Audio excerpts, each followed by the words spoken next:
Students, I hope आपने जो पिछले लेक्चर्स हैं उनको ध्यान से स्टडी कर लिया है। आज का टॉपिक जो हमारा है that is your LC oscillations. Okay, now LC oscillations जो होती हैं वो क्या प्रोड्यूस करती हैं एंड उसका नाम एलसी ऑसिलेशंस क्यों है। तो एलसी ऑसिलेशंस का मतलब है कि यहाँ पर हम एक इंडक्टर एंड एक कैपेसिटर को पैरेलल में कनेक्ट करेंगे और इनके द्वारा जो है एनर्जी की रीडिस्ट्रीब्यूशंस होंगी। मतलब कि यहाँ पर अगर हम इनिशियली एक कैपेसिटर को डीसी बैटरी से चार्ज करेंगे और फिर चाहे उस हम डीसी सोर्स को रिमूव भी कर दें तो उस कैपेसिटर में फुली चार्जेस अभी उसमें प्रेजेंट हैं। तो जैसे हम सर्किट के जो की है उसको क्लोज करेंगे तो इंडक्टर के अक्रॉस हमारे पास इंड्यूस्ड करंट जो है वो बिल्डअप होना शुरू हो जाएगा। That is because of the magnetic field and the change of magnetic flux. तो धीरे धीरे से हम इसके कॉन्सेप्ट को पढ़ते जाएंगे। एंड आपको एक चीज़ और यहाँ मैं बता दूँ कि ये जो एलसी ऑसिलेशंस हैं ये बेसिकली आपके पास इलेक्ट्रोमैग्नेटिक वेव्स की तरह होती हैं। तो हम जो भी सिग्नल्स सेंड करते हैं, ट्रांसमिशंस जो होती है सिग्नल्स की, ऑडियो वीडियो, तो वो जो सिग्नल्स होते हैं they are in the form of alternating और चेंजिंग वोल्टेजेस। अब वोल्टेजेस जो हैं आपके पास वो कैसे प्रोड्यूस होती हैं, when the current are induced and when the energies are stored. तो यहाँ पर आपके पास जो एनर्जी कंपोनेंट्स स्टोर करने वाले हैं that are your inductor and your capacitor. तो लेट्स गेट स्टार्टेड। हम इस टॉपिक को अच्छी तरह से पढ़ते हैं और इस टॉपिक में हमारे पास एक इंडक्टर है और एक कैपेसिटर है। अब आपको ये चीज़ पता है कि ये जो कैपेसिटर है इनिशियली हम इसको सपोज करते हैं कि इस पे जो चार्ज है वो Q नॉट है। तो इनिशियली सपोज दैट कि चार्ज इस कैपेसिटर पे क्या है, Q नॉट। और इस कैपेसिटर को यहाँ पर ना ये सर्किट जो है वो बुक्स में एज इट इज़ ही दिया होता है, लेकिन असल में यहाँ पर हम एक सोर्स ऑफ डीसी बैटरी लगा के इसको पहले कंप्लीटली चार्ज करते हैं। तो क्या होता है कि जब हम यहाँ पे डीसी बैटरी लगाएंगे तो यहाँ पॉजिटिव चार्जेस जो हैं वो यहाँ एक्यूमुलेट होंगे और यहाँ के नेगेटिव चार्जेस ये बॉटम प्लेट पे एक्यूमुलेट होंगे। लेकिन ये जो चार्जेस हैं ये यहाँ पर ये इसको ब्लॉक करेगा, बिकॉज आपको पता है कि जो एक कैपेसिटर है वो डीसी को ब्लॉक करता है। ओके, तो ये जो कैपेसिटर के डीसी को ब्लॉक करने की प्रॉपर्टी है उसकी वजह से चार्जेस जो हैं वो मूव नहीं होंगे across the plates, but they will get accumulated across the two ends of the plate and they will build up a potential difference. ठीक है, अब इनिशियली जो हमारे पास क्या है कि जो पूरी की पूरी इलेक्ट्रिकल एनर्जी है जो कि चार्ज कैपेसिटर में स्टोर्ड है उसका फॉर्मूला आपको पता है, या तो दैट इज़ हाफ CV² और या वो क्या होती है हाफ Q² C। तो अभी करंट कोई सर्किट में फ़्लो नहीं हो रहा है क्योंकि चार्जेस जो वो मूव नहीं कर रहे। ठीक है, तो जब करंट कोई सर्किट में फ़्लो नहीं हो रहा तो पूरी की पूरी एनर्जी जो स्टोर्ड है वो इन the form of electric field है और इन द कैपेसिटर है, and the energy in the magnetic field of the inductor is still zero. अब जब हम इस सर्किट को क्लोज कर देंगे और यहाँ पर हम ये जो कैपेसिटर है वो अपने आप से क्या होगा, डिस्चार्ज होना शुरू होगा। और ये जब डिस्चार्ज होगा तो जब आपको पता है कि चार्जेस फ्लो करते हैं तो करंट प्रोड्यूस होता है, because current is equal to rate of change of charge. तो चार्जेस जब टाइम के विद रिस्पेक्ट टू फ्लो करेंगे तो वो करंट पैदा करेंगे। अब जब करंट सर्किट में होगा तो ये कैपेसिटर धीरे धीरे डिस्चार्ज होना शुरू होगा और जैसे करंट की वैल्यू इंक्रीज़ करेंगे तो एक मैग्नेटिक फील्ड अक्रॉस का जो इंडक्टर है वो बिल्डअप होनी शुरू हो जाएगी। और जब इलेक्ट्रिकल एनर्जी जो है हमारे पास वो धीरे धीरे कन्वर्ट हो रही है into the magnetic energy of the inductor, और ये जो मैग्नेटिक इंडक्टर की एनर्जी होती है that is equal to half into LI²। तो ये आप चीज़ पढ़ चुके हो। तो by the time the capacitor जो है वो फुली डिस्चार्ज हो जाएगा, या आप ये बोलो कि इसकी प्लेट्स के क्रॉस पोटेंशियल डिफरेंस जब ज़ीरो हो जाएगा तब क्या होगा, current will be maximum in the inductor, and अगर करंट मैक्सिमम है तो energy of the inductor will be maximum. अब यहाँ आप फ्लो ऑफ करंट के बारे में देखो। अगर यहाँ पे आपके पता है कि ये नेगेटिव चार्जेस जो हैं ये इलेक्ट्रॉन्स है यही मूव करते हैं, तो इलेक्ट्रॉन्स अगर यहाँ पे क्लॉकवाइज मूव कर रहे हैं तो जो कन्वेंशनल करंट होता है उसकी direction opposite to the direction of negative charges होती है। तो इसलिए यहाँ पर करंट की डायरेक्शन क्या होगी, in the anti clockwise direction. And initially अगर आप ये एनर्जी डायग्राम देखें तो यहाँ पर कैपेसिटर के अक्रॉस जो एनर्जी है इलेक्ट्रिक फील्ड की फॉर्म में that is maximum, and the energy of the inductor in the form of magnetic field is still zero. Then as ये कैपेसिटर डिस्चार्ज होना शुरू हुआ, इसको डायग्राम से आप विजुअलाइज कर सकते हो कि यहाँ पर अभी चार्जेस मैक्सिमम है on the top and bottom plates of the capacitor, पर धीरे धीरे ये चार्जेस कम होते जा रहे हैं because this shows that the capacitor is now being discharged. तो जैसे जैसे कैपेसिटर डिस्चार्ज होगा तो it will send more and more current through this inductor, and इस इंडक्टर में करंट पास होने से ये एज ए सॉलिनॉइड जो है वो एज ए मैग्नेटिक फील्ड की तरह बिहेव करेगा, और मैग्नेट की तरह बिहेव करने पर यहाँ मैग्नेटिक फील्ड पैदा होगी जिससे मैग्नेटिक फ्लक्स चेंज होगी। तो that magnetic flux will induce a current in it, जिसकी डायरेक्शन लेंजेस लॉ के मुताबिक किस तरह से होगी, so as to oppose the cause producing it. Is it clear? तो मीन टाइम पे फिर क्या होगा कि एक स्टेज ऐसी आएगी जब energy across the inductor and energy across the capacitor क्या होंगी, बराबर। फिर धीरे धीरे कैपेसिटर फुली डिस्चार्ज होता जाएगा and here it is fully discharge, and the maximum energy जो है वो कैपेसिटर की जो in the form of electric field थी वो अब स्टोर हो गई in the inductor in the form of its magnetic field. तो here you can say that कि the magnetic field of the inductor has raises and now it has become zero. अब अगर हम यहाँ पर फिर से देखें तो ये जो इंडक्टर है इसकी लेंजेस लॉ के अकॉर्डिंग एक प्रॉपर्टी है, so as to oppose the cause that produces it. तो अगर यहाँ पे पहले जो इसको प्रोड्यूस करने वाला कॉज था that is increase in flux, तो now it will try to decrease the flux. तो फ्लक्स कम करेगा तो फिर क्या होगा कि ये डिस्चार्ज होना शुरू होगा, एंड इससे डिस्चार्ज होने के कारण ये जो एनर्जी है वो दोबारा से कैपेसिटर को जाएगी। Now it will start charging again, but now in the opposite direction. Here you can note that कि लोअर प्लेट इनिशियली जो है वो नेगेटिव पोलैरिटी पे है, यहाँ पॉजिटिव पे आ गई। तो now again the process repeats, but now the capacitor gets charged in the opposite direction.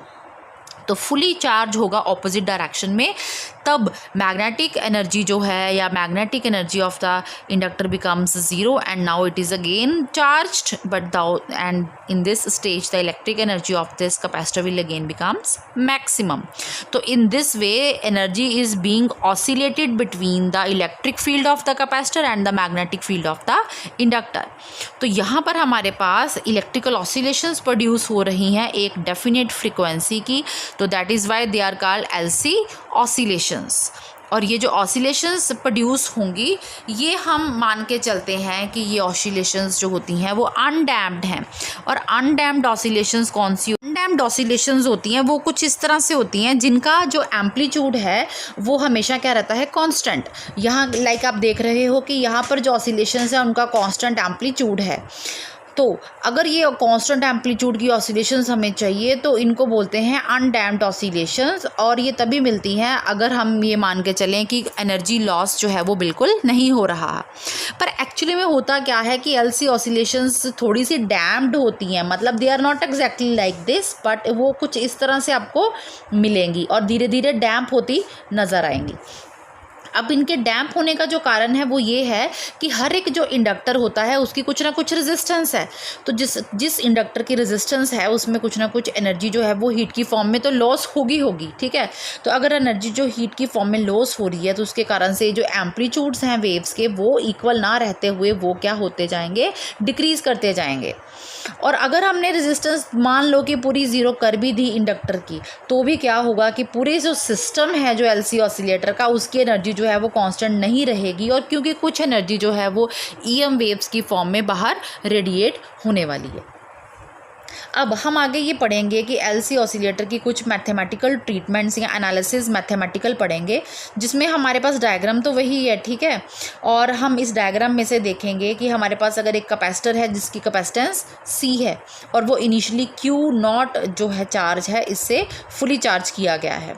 अब इसको एक इंडक्टर L के अक्रॉस हमने पैरेलल में रखा है, तो हम ये देखेंगे कि यहाँ अगर ये जो कैपेसिटर है वो डिस्चार्ज होगा तो it will send current through this inductor, जिस करंट की वैल्यू किसके इक्वल होगी, -dq/dt। अब यहाँ पे माइनस का साइन है ना, उसको ध्यान से देखो। माइनस का साइन ये है कि चार्जेस जो हैं जब कैपेसिटर डिस्चार्ज होता है तो वो कॉन्टीन्यूसली कम हो रहे हैं, क्योंकि चार्जेस कम होंगे मतलब ये कैपेसिटर जो है वो धीरे धीरे डिस्चार्ज होगा तो वो it will send the current through the inductor. तो ये नेगेटिव का साइन हमारे पास चार्जेस को डिक्रीज होने के लिए लिया गया है। अब जब हम करंट देंगे किसी इंडक्टर को तो उसके क्रॉस ईएमएफ इंड्यूस होगी, जिसकी वैल्यू फैराडेज लॉस के अकॉर्डिंग हमने पढ़ ली है, दैट इज़ -L/di/dt। यहाँ जो माइनस का साइन है वो आपको ये शो कर रहा है कि ये जो इंड्यूस्ड ईएमएफ है इसका जो नेचर है वो अपोजिंग है, like it will oppose the cause that produces it.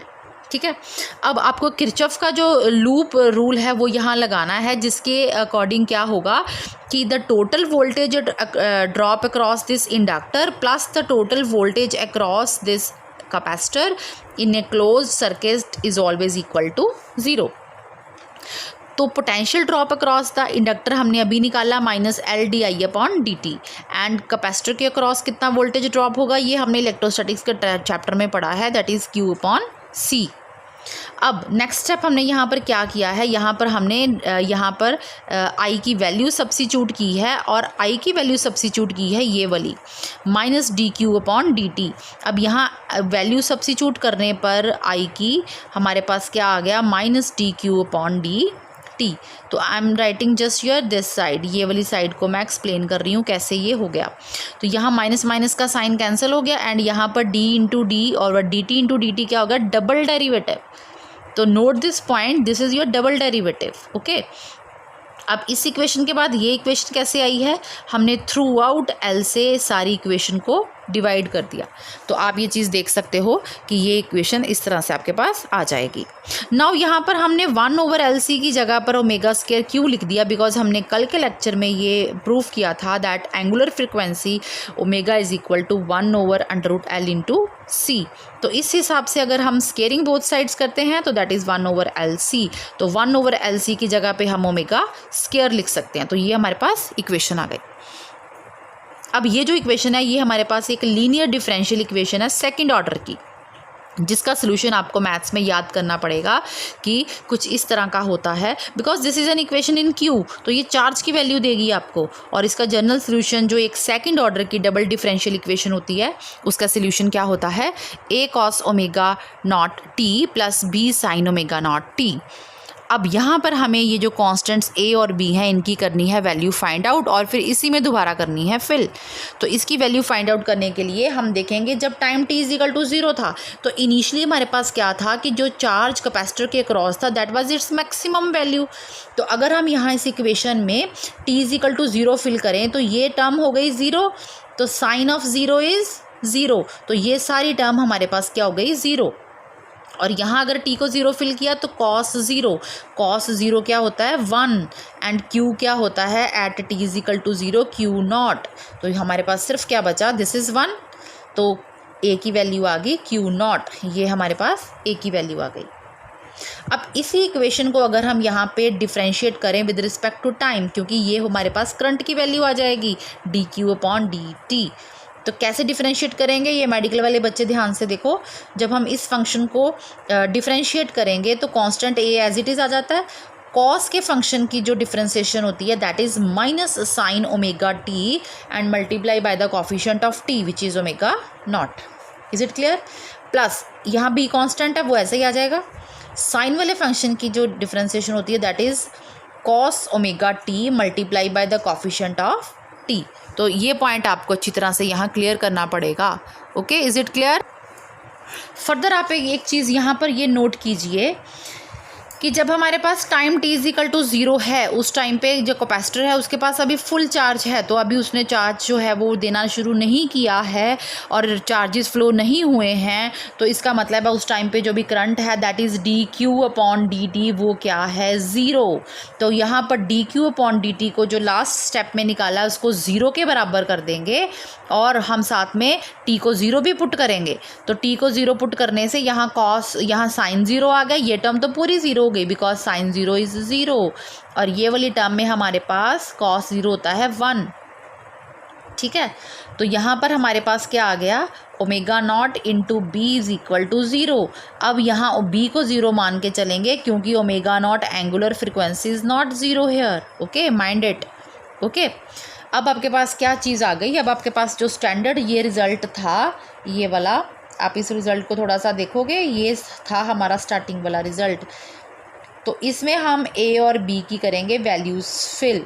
तो ए और बी की वैल्यूज़ जो हम फिल करेंगे उसमें अगर बी की वैल्यू 0 निकाली है तो ये सारी टर्म 0, और इस टर्म पे हमारे पास ए की वैल्यू हमने किसके इक्वल प्रूफ की थी, क्यू नॉट के, तो ए की जगह पे Q not and here it is cos omega T, so this is the charge, and charge से अगर आपने करंट निकालना है तो इसको डिफ्रेंशिएट करना पड़ेगा, Q naught as it is आएगा, कॉस का डिफ्रेंशिएशन क्या होती है minus sine omega T and multiply by the coefficient of T which is omega naught. तो ये पॉइंट आपके पास बहुत इंपॉर्टेंट है, आपने इसको ध्यान में रखना है। Is it clear? तो आपके पास ये एक चीज़ आ गई कि एक कैपेसिटर की प्लेट के अक्रॉस जितना भी चार्ज रहेगा एलसी ऑसिलेशंस में, तो वो सिंपली ऑसिलेट करता जाएगा between the capacitor and the inductor and it will follow your simple harmonic motion. Okay, and किस फ्रिक्वेंसी से जो चार्ज है वो ऑसिलेट करेगा, that is √1/√L into C, and omega is 2π into frequency, तो frequency of oscillations क्या आ जाएंगी 1/2π√L इंटू सी। अब लास्ट में जल्दी से हम एक चीज़ देख लेते हैं कि कैसे एनर्जी जो है एलसी ऑसिलेशंस में कंजर्व रहती है। तो आपको पता है कि कैपेसिटर के अक्रॉस जितनी एनर्जी होती है that is it stores energy in the form of electric field, तो that is equal to Q² जो magnetic energy in the inductor store होगी that is in the form of ½ Li²। अगर हम यहाँ इस सर्किट में मान के चलें कि यहाँ पर कुछ भी रेजिस्टेंस जो है इंडक्टर की उसको इग्नोर कर रहे हैं हम, तो यहाँ पर टोटल एनर्जी सिस्टम की जो है किसी भी इंस्टेंट पे that will be equal to the sum of this and this. तो दोनों को हमने ऐड किया। अब ऐड करने पे हमने इनकी वैल्यूज़ जो ऊपर माइंडेड यहाँ फर्स्ट स्टेप में निकाली हैं ये हमने यहाँ पुट करनी है। तो Q की जगह पे Q0 cos omega T, and यहाँ से हम I की वैल्यू निकाल रहे थे that is your ω0 Q0 sin ω0 into t. तो आपने इस स्टेप में Q की वैल्यू और I की वैल्यू करनी है फिल। स्केयर है तो उनकी स्केयर भी करते जाओगे। क्लियर? अब ये स्टेप में तो आपने सिर्फ वैल्यूज़ पुट की हैं। नेक्स्ट स्टेप में आपने ω0 की स्केयर की जगह पे ये टर्म फिल कर दी, बिकॉज यू नो दैट कि omega is equal to 1/√LC, तो in this way omega square will be equal to 1/LC। तो ω0 स्केयर की जगह पे 1/LC लिख दिया। यहाँ से एक L से एक L क्या हो गया, कैंसर। देन आपने कुछ टर्म्स ये वाली टर्म में से और ये वाली टर्म में से कॉमन निकाल ली विच इज़ Q0² C। तो ब्रैकेट में बचा cos² omega T plus sin² omega T which is ये जो होती है टर्म दिस इज़ 1। ये मैथ्स का रिजल्ट है। तो बचा आपके पास ½ Q0/C। तो ये वही एनर्जी है that is the energy stored in the capacitor. तो या इनिशियल एनर्जी, क्योंकि इनिशियली हमारे पास जो एनर्जी होती है वो तो पूरे कैपेसिटर की ही होती है, and at that time the capacitor is only charged and there is no energy और magnetic field across the inductor. तो हमने यहाँ पर इस टॉपिक में ये भी प्रूव कर दिया कि जो law of conservation of energy है that is fully observed in the LC oscillations.